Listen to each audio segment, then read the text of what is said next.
An initial public offering, or IPO, is the very first time a private company issues stock to the public.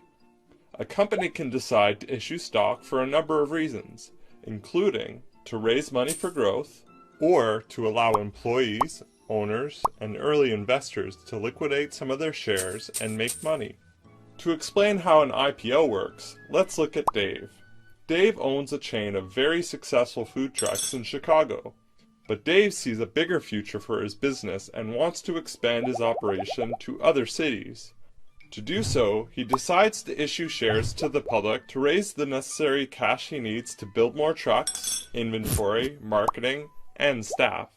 Dave can't just issue stock himself to the public. He needs to use an investment bank.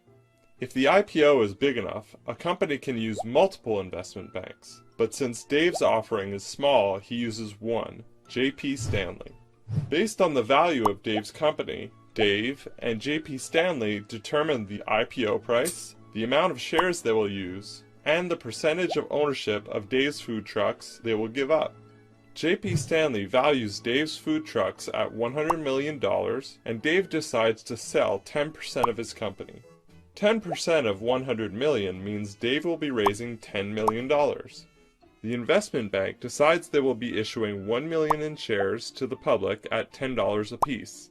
The investment bank then lists the shares on a stock exchange for the public to buy. Investors can now buy shares of Dave's food truck. In the late 1990s, IPOs really took off as technology startups were issuing stock and raising a ton of money extremely quickly. This led to the internet bubble and subsequent collapse.